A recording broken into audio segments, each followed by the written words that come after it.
আসসালামু আলাইকুম প্রিয় দর্শক, জানিয়ে দেব এখনকার গুরুত্বপূর্ণ টপ নিউজটি। পুরো নিউজে আছি আমি নবনীতা শৈলী। এবার বিস্তারিত খবর। ঠাকুরগাঁওয়ের একটি আবাসিক মাদ্রাসা থেকে ৩ জন ছাত্রী নিখোঁজ হওয়ার ঘটনা ১৬ দিন পার হলেও এখনও তাদের খোঁজ মেলেনি। পরিবারের সদস্যরা দুশ্চিন্তায় দিন কাটাচ্ছেন এবং প্রশাসনের দ্রুত পদক্ষেপের দাবি জানিয়েছেন। নিখোঁজ হওয়া ছাত্রীরা হল জুই, তামান্না এবং আয়েশা। ঘটনা শুরু হয় এই মাসের ৮ তারিখে। মাদ্রাসার ভেতরে শেষবার রাত ১২টার দিকে তাদের দেখা যায়।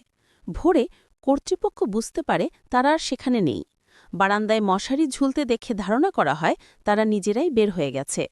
এরপর সিসিটিভি ফুটেজে দেখা যায় তারা প্রথমে রিকশায় করে ঠাকুরগাঁও বাসস্ট্যান্ডে যায়, পরে রেল স্টেশনে পৌঁছায়।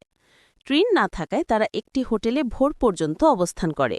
এরপর আবার রেল স্টেশনে ফিরে পীরগঞ্জগামী একটি অটোরিকশায় ওঠে। তামান্নার মা আকলিমা বেগম অভিযোগ করে বলেন, মাদ্রাসায় যথেষ্ট নিরাপত্তা ব্যবস্থা ছিল না।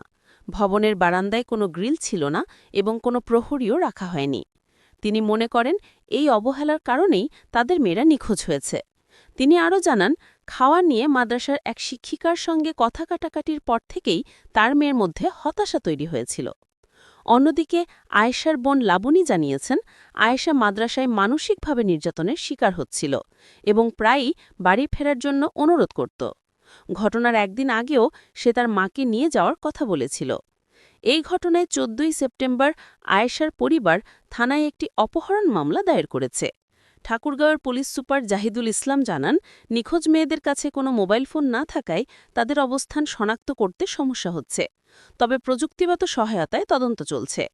তিনি আরও জানান, তারা সিলেটের এক যুবকের সঙ্গে যোগাযোগ করেছিল বলে জানা গেছে এবং তার পরিচয় নিশ্চিত করার চেষ্টা চলছে।